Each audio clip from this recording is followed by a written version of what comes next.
I'm David Edmundson-Bird. I'm the Principal Lecturer in Digital Marketing here at MMU Business School, and I'm the Course Unit Leader for Digital and Social Media Marketing.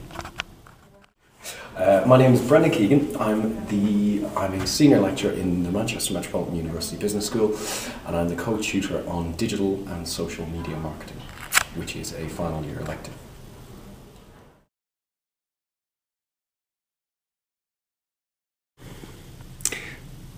Okay, so we're here to talk about digital and social media marketing, and we're going to do a couple of things as part of this video, but first thing we're going to do is we're going to have a quick overview of the course and what it is about. So this course is going to introduce you to how we create strategies for people who are building digital and social media marketing campaigns.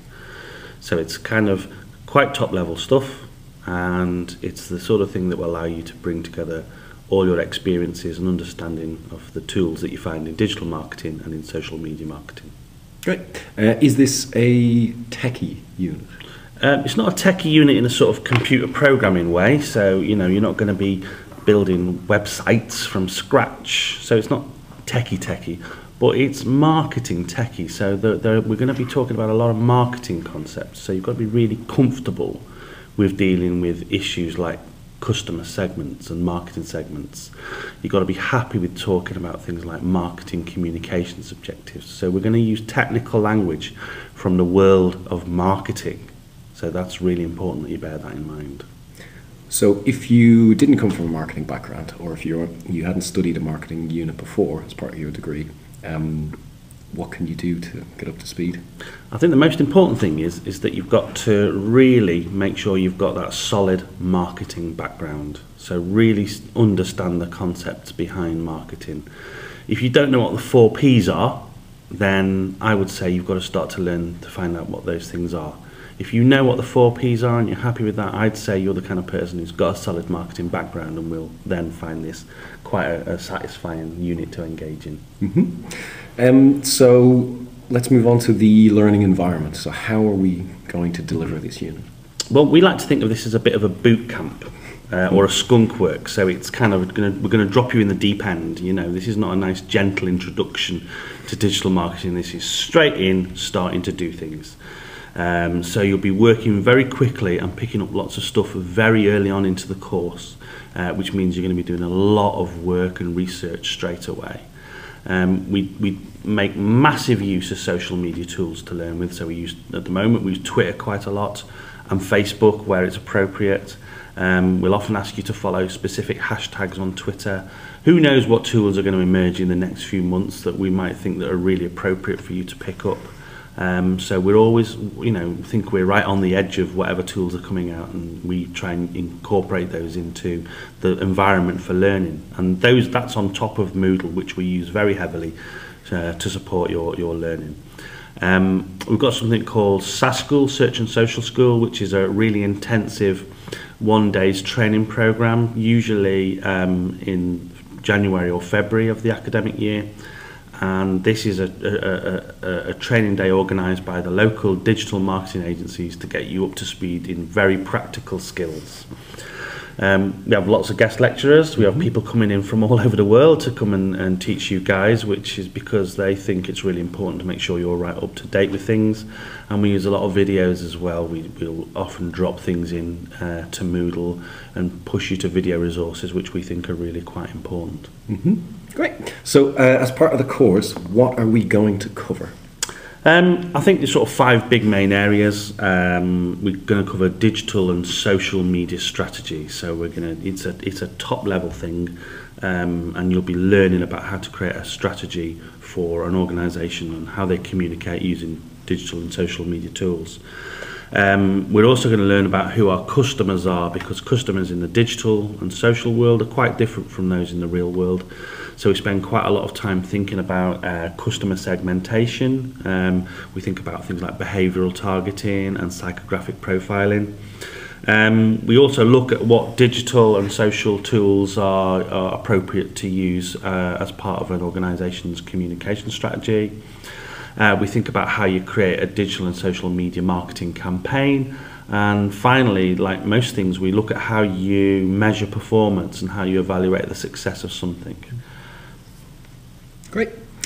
So my next question is, we've briefly touched on what we will cover, so let's talk about what we don't do, what we won't do. Right, what we don't do is spoon feed people, so we are not going to necessarily give you the answers. Now you're going to find that really annoying sometimes, because you're going to say, tell me what the answer to this is, and we'll say, well, what do you think the answer is? And we want you to spend a lot of your time coming up with solutions to problems that we place in front of you.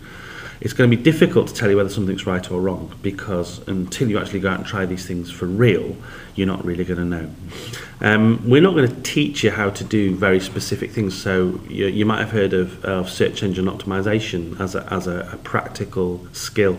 We're not going to teach you how to do SEO. We're not going to teach you how to build a website. You might learn to do these things as part of the process of learning here. We're going to expect you to try things out and have a go at things, and the way we've set the assignment up, which we'll talk about later, means that you will have a go at doing some of these things anyway. We're going to show you certain digital and social media marketing tools. We're going to show you what they look like. We think they're very easy to learn how to use. The clever thing is about becoming a master at using them as a marketer. And that's the difference between someone who's just, say, like on Facebook versus somebody who knows how to use Facebook to market to people. But we will have an event later in the year, which will be where we invite practitioners from around Manchester, and they're going to come along. They're going to show you for one day, which is called the Search and Social School, which David's just mentioned. And in there, you'll get a lot of nice tips and tricks on best practice on how to do your own digital and social media marketing. Yeah, that's a nice practical day where somebody will literally show you how to do something. And that's not so much a thing for the assignments, although it'll come in really useful for the very last parts of the assignments. But it actually means that you'll leave the programme knowing what to do, and because of the unit, why you're doing it, and so you get a nice finish to the entire course. Great. So how is this module assessed? Well, depending on your point of view, the good news is there's no exam. We don't think it's an appropriate sort of subject to sit in a room for 3 hours and write stuff. It's a very practical program. So we have a big continuous assessment program inside this unit. 40% of the unit is assessed on your ability to work as an agency team, as if you were working in a creative digital agency. And 60% is based on your own individual assessment. It's very practitioner based, it's very practical, it's not all about theory, although we're going to expect you to be able to apply some of the theories that you pick up on the way to your ideas. It's about creating a pragmatic solution to a real business problem. And one of the nice things is at the very end of the year, you'll actually have a kind of digital portfolio of things that you can show to future employers.